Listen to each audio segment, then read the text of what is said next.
Good morning guys, welcome back to my new blog Namita Dua family blog. आप सब कैसे हैं? उम्मीद करते हैं आप सब अच्छे होंगे, स्वस्थ होंगे और एकदम मस्त होंगे। तो बस मौसम का हाल तो ऐसे ही है। आजकल दिल्ली का मौसम बहुत खराब है क्योंकि पोल्यूशन की वजह से 11 बज गया है, लेकिन ऐसा लग रहा है कि अभी भी ना धुआं धुआं सा, या फिर ऐसा लग रहा है कि ठंड में जैसे कोहरा होता है ना, उस टाइप से मौसम हो रखा है। बिल्कुल हल्की हल्की सी धूप है 11 बजे, बताओ ये हाल है।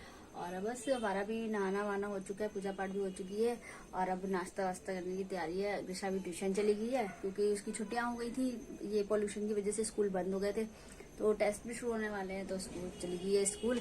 और आपको भी मौसम का भी हाल दिखाते हैं कैसा है। बाकी अब चलते हैं, नाश्ता भी बना रहे हैं, इसके पापा पूजा करके फिर जाएंगे वो भी, तो उनको भी नाश्ता देंगे। बाकी बने रहिए हमारे ब्लॉग में, आगे हम सब कुछ दिखाएंगे आपको, हम दिन भर क्या करेंगे। और प्लीज चैनल को सब्सक्राइब करें, ज्यादा से ज्यादा सब्सक्राइब करें, अच्छे से सब्सक्राइब करें, हमारा ब्लॉग रोज दिखा करें। देखने के लिए भी थैंक यू और सब्सक्राइब करने के लिए भी थैंक यू पहले ही। तो बाकी अब आप हमारे ब्लॉग में बने रहो, आगे हम दिखाते हैं आपको सब कुछ क्या क्या करते हैं।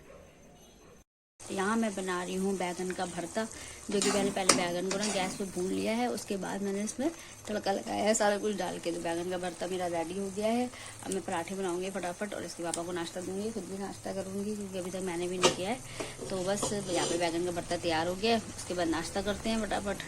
अच्छा, करवा चौथ की तरह ना आज हुई अष्टमी का भी फास्ट है, जो कि एकदम करवा चौथ की तरह होता है। इसमें पानी नहीं पिया जाता और ये बच्चों के लिए फास्ट होता है। तो आज ये करवा चौथ के बाद आज अष्टमी का व्रत है। नहीं, इसमें पानी भी नहीं पिया जाता। जैसे करवा चौथ रहते हैं ना, वैसे ही रह जाता है व्रत, लेकिन हम व्रत नहीं रहते, हमारे अपने आप व्रत नहीं होता इसका। हमारे यहाँ धागे का व्रत होता है, जो कि महालक्ष्मी का व्रत था, वो रही थी मैं बच्चों के लिए। और बाकी इसमें व्रत में पूजा करते हैं शाम को, अभी हम शाम को पूजा करेंगे, कथा वगैरह करते हैं और मटकी में जल भर के रखते हैं। तो उसी जल से ना दीपावली के टाइम ना इनको बच्चों को नहलाना होता है, उसी पानी में मिला के बच्चों को नहलाना होता है। तो अभी बस चलते हैं, हम भी पूजा करते हैं, दिखाते हैं आपको पूजा भी कैसे करते हैं। चलते हैं, पूजा की तैयारी कर लेते हैं। ये हो गई मेरी पूजा की प्लेट तैयार। ये फूल माला हो गए, सिंघाड़े और ये मूली और ये जलेबी। तो यहाँ पे जलेबी का भोग लगता है। तो मम्मी मतलब मेरी सास जैसे करती आ रही ना आज तक, तो मैं भी वैसे ही कर रही हूँ। बस पूजा करते हैं हम शाम को इस टाइम पे। तो अभी कथा करेंगे और ये सारा कुछ चढ़ाएंगे। और ये रहा जल कलश में, ये कलश भी रखेंगे। तो ये मेरा रखा रहेगा दिवाली तक, मतलब दिवाली जब आएगी ना, दिवाली में इसी पानी से नहलाएंगे बच्चों को। तो बस चलते हैं, पूजा करते हैं।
दूर पड़ रहा है आपको, यहीं पे चढ़ा दो। चलो बोलो अहोई माता की जय, अहोई माता की जय। ये सिंघाड़े चढ़ाओगी यहाँ से,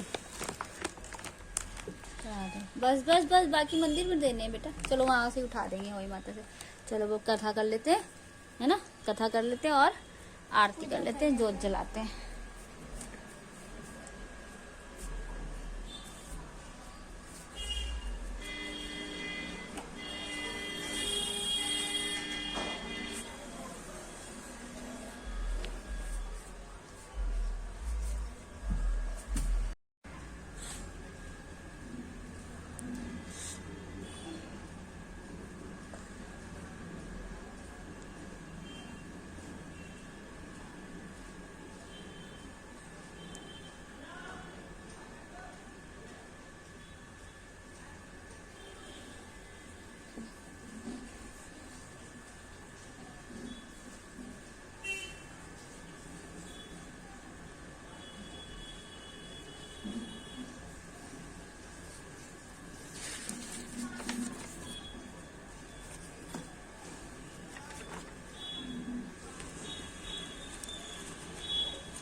कोई मतलब की कथा।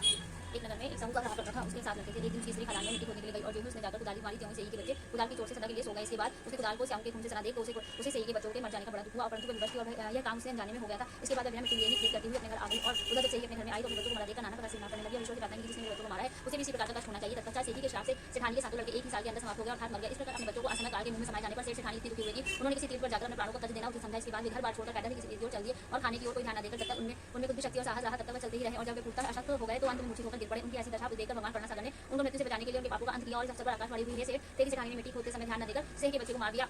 इसके कारण तुम्हें अपने बच्चों का दुख देखना पड़ा। यदि आप पुनः घर जाकर तुम मन लगाकर गौ माता की सेवा करोगे और रोहिणी माता देवी का विधि विधान से प्राणियों पर दया रखते हुए स्वप्न में किसी को कष्ट नहीं दोगे तो तुम्हें भगवान की तरफ से पुनः संतान का सुख प्राप्त होगा। इस प्रकार आकाशवाणी सुनकर सेठ सेठानी के आशावान हो गए और भगवती देवी का स्मरण करते हुए अपने घर को चले आए। इसके बाद श्रद्धा भक्ति से न केवल अहोई माता का व्रत गौ माता की सेवा करना भी आरंभ कर दिया। तब जीवों पर दया भाव रखते हुए क्रोध और द्वेष का सर्वथा परित्याग कर दिया। ऐसा करने के पश्चात भगवान की कृपा से सेठ सेठानी पुनः सात पुत्र वाले होकर अगणित पौत्रों सहित संसार में नाना प्रकार के सुखों को भोगने के पश्चात स्वर्ग को चले गए। अहोई माता की दूसरी कथा। एक साहूकार था जिसके 7 बेटे थे, 7 बहुएं तथा एक बेटी थी। दिवाली से पहले कार्तिक वती अश्विनी को 7 बहुएं अपनी ननद के साथ जंगल में खदान में मिट्टी लेने गई। जहाँ से वह मिट्टी खोद रही थी वहीं स्याहू की माद की मिट्टी खोदते समय ननद के हाथ से एक का बच्चा मर गया। स्याहू माता बोली कि अब मैं तुम्हारी कोख बांधूंगी। तब ननद अपनी सातों भाभियों से बोली कि तुमने से मेरे बदले को अपनी कोख बंधा लो। सब भाभी ने अपनी कोख बनवाने से इनकार कर दिया, परंतु छोटी भाभी सोचने लगी यदि मैं कोख नहीं बनवाऊंगी तो सासू जी नाराज होंगी। ऐसा विचार कर ननद के बदले में छोटी भाभी ने अपनी कोख बनवा ली। इसके बच्चा जब उसको लड़का होता तो 7 दिन बाद मर जाता। एक दिन पंडित को बुलाकर पूछा कि क्या बात है, मेरी संतान 7 दिन क्यों मर जाती। तब पंडित ने कहा कि तुम सुरही गाय की पूजा करो। सुरही गाय स्याहू माता की भाई है, वह तेरी कोख छोड़े तब मैं तेरा बच्चा दिएगा। इसके बाद से वह प्रभु प्रातः काल उठकर चुपचाप सुरही गाय के नीचे सफाई आदि कर जाती। गौ माता बोली कि आज कौन मेरी सेवा कर रहा है, सो आज देखूंगी। गौ माता को करके उठी, क्या देखती है कि एक साहूकार के बेटे की बहू उसके नीचे सफाई आदि कर रही है। गौ माता उसे बोली क्या मांगती है। तब साहूकार की बहू बोली कि स्याहू माता तुम्हारी भाई है और उसने मेरी को बांध रखी है, सो मेरी को खुलवा दो।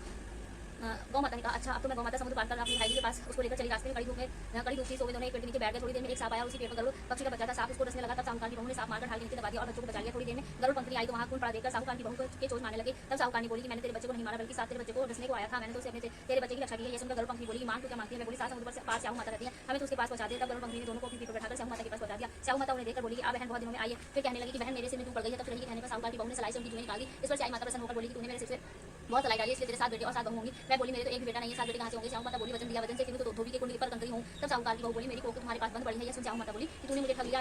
मैं तेरी कोख खोलती तो नहीं, परंतु अब खोलनी पड़ेगी। जा तेरे घर तुझे 7 बेटे और 7 बहू मिलेंगी। तू जाकर उजमन कर करना, 7 अहुई बनाकर 7 कढ़ाई करना। वह लौटकर घर आई तो वहां देखा कि 7 बेटे बहुएं बैठी थी। वह खुश हो गई, उसने 7 अहुई बनाई, 7 उजमन किए तथा 7 कढ़ाई की। रात्रि के समय जेठानियां आपस में कहने लगी जल्दी जल्दी नहाकर पूजा कर लो, कहीं छोटी बच्चे को याद करके रोने लगे। थोड़ी देर में उन्होंने अपने बच्चों से कहा अपनी चाची घर जाकर देखा कि आज अभी तक रोई तो नहीं। बच्चों ने आकर कहा कि चाची तो कुछ मान रही है, खूब उजमन हो रहा है। ये सुनते ही जेठानियां दौड़ी उसके घर आई और जाकर कहने लगी तूने को कैसे छुपाई। मैं बोली तुमने तो कोख बंधाई नहीं, सो मैंने कोख बंधा ली थी। अब स्याहू माता ने कृपा करके मेरी कोख खोल दी है। स्याहू माता ने जिस प्रकार उस स्याहूकार की बहू की कोख खोली उसी प्रकार हमारी भी खोलियो। कहने वाली तो सुनने वाली की सब प्रकार की कोख खोलियो। जय अहोई माता की जय। हो गया किसी को आते हैं।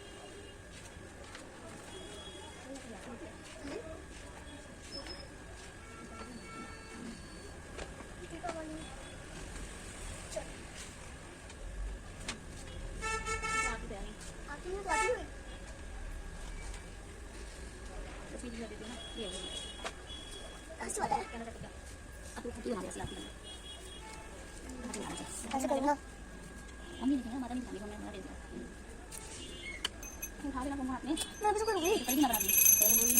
जय होई माता तुमको नित्य दिन से वद हर विष्णु विराता। ओम जय जय होई माता ब्रह्माणी दुर्गा सबला तोनी जग माता सूर्य चंद्रमा ध्यावत नारद विदाता। जय जय होई माता जो कोई तुम हो ध्यावत नित मंगल पाता। तू ही पाताल वतंती तू ही है तू गुनाता। ओम जय जय होई माता कर्म प्रभाव कर्म प्रकाश जग निधि को त्राता। जिस घर धारो बासा बात में आता कर न सके सोई करने मन नहीं घबराता। जय जय होई माता तुम बिन सुख न होवे पुत्र न कोई पाता। खान पान का वैभव तुम बिन न जाता। जय जय होई माता शुभ गुण मंदिर युक्ता। चीर निधि जाता रत्न चतुर्दश तो को कोई नहीं पाता। ओम जय जय होई माता श्री होई माता की आरती जो कोई नहीं गाता। पूरे उमंग अति उपजे बाबू कर जाता। ओम जय जय होई माता जय होई माता की जय। ओम जय लक्ष्मी मैया जय लक्ष्मी माता तुमको निज दिन से हर विष्णु विधाता। ओम जय जय लक्ष्मी माता ब्रह्माणी रुद्राणी तुम कमला रानी सूर्य चंद्रमा ध्यावत नारद विदाता। ओम जय लक्ष्मी। यह मंदिर में प्रसाद देने के लिए ना प्लेट लगा लेती हूँ, इसमें सिंघाड़े रख लेती हूँ, थोड़े से जलेबी रख लेती हूँ। क्योंकि अब दिशा सो गई है, वो सो के जो है उठेगी तो उसके बाद ही जाऊँगी मैं, क्योंकि घर पे भी कोई है नहीं इस टाइम, सारे बाहर निकल गए। अब घर पे कोई आएगा ना तभी इसको तब देने जाऊँगी प्रसाद। अम्मी जी को दिया जाता है ये, बस यहाँ से निकाल फंस गई है जलेबी। चलो ये जलेबी भी रख देती हूँ, प्रसाद दे के आती हूँ वहाँ पे थोड़े। अब इसमें एक मूली जो चढ़ाई हुई है ना वो मूली भी रखूँगी और रखूँगी इसमें पैसे शगन के जो 51 रुपये जो भी रखने होंगे ना शगन के, वो रख लूँगी। तो अभी चलते हैं यहाँ से ना, मूली जो रखी हुई है मूली भी चढ़ा दे, रख देती हूँ इसी में वापस से। यहाँ पे तो पूजा कर रखी थी मैंने, जोत भी हो गई, लाइट बुझ गई है। और ये यहाँ से जो भगवान जी के पैसे होते हैं ना वही चढ़ा दिए जाते हैं। तो एक्स्ट्रा भी वाले पैसे रखे हुए हैं, कहाँ चले गए वो भगवान जी वाले पैसे? अच्छा उस कमरे में। तो बस ये फिर ना मैं मंदिर में दे के आऊँगी। अभी ग्रीष्मा सो रही है, उठ जाए फिर दे के आती हूँ। आइए मेरी अभी माता है, वही माता की पूजा कर रखी है। अभी ये जल जो रखा हुआ है ना, ये ऐसे ही रखा रहेगा दिवाली तक। तो दिवाली में ही बच्चों को इसी जल से नहलाया जाता है।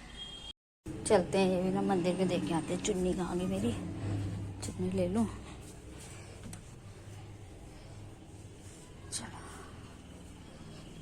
चुन्नी ले लेती हूँ।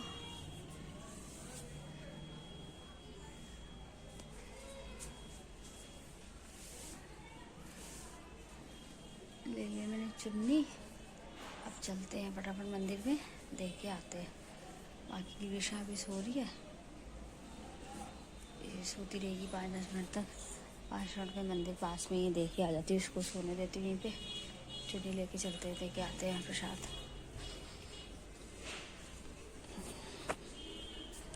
सो गई है, सोती रहेगी जब तक दे आऊँगी, नहीं तो ना फिर काफ़ी लेट हो जाएगा। वो पता नहीं कितने दिन तक सोती रहेगी और कब तक कोई आएगा।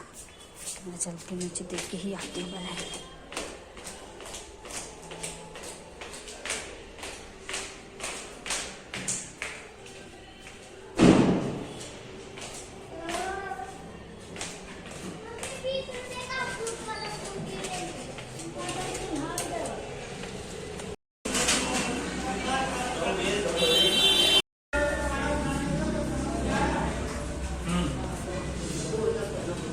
ये मैं खाने लगी हूँ दही जलेबी।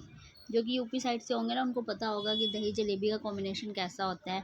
तो मेरे को तो बड़ी अच्छी लगती है। मैं वैसे मीठा कम खाती हूँ, लेकिन मेरे को ये दोनों कॉम्बिनेशन बड़ा अच्छा लगता है खाने में। तो ये दही जलेबी मैंने चढ़ाई थी ना प्रसाद के लिए, तो बस ये जलेबी वहीं से थी और दही घर पे अवेलेबल थी। तो मेरे को दही जलेबी, दही हो तो जलेबी हो तो साथ में, क्या बात है। हमारे यूपी में ना दही जलेबी साथ में ही खाते हैं। जब मैं यहाँ पे शादी करके आई थी ना, तो किसी को भी नहीं पता था कि जलेबी को ना दही के साथ भी खाते हैं। मम्मी वगैरह सारी जलेबी तो पसंद करते थे, लेकिन किसी को ये कॉम्बिनेशन नहीं पता था कि दही जलेबी भी खाई जाती है। जब से मैं आई हूँ, मम्मी मेरी सास भी दही जलेबी खाने लगी है, उनको भी बड़े अच्छा लगता है।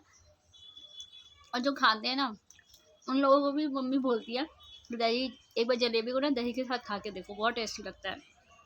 तो हम तो शुरू से ही खाते हैं, और ये मम्मी की भी फेवरेट हो गई है।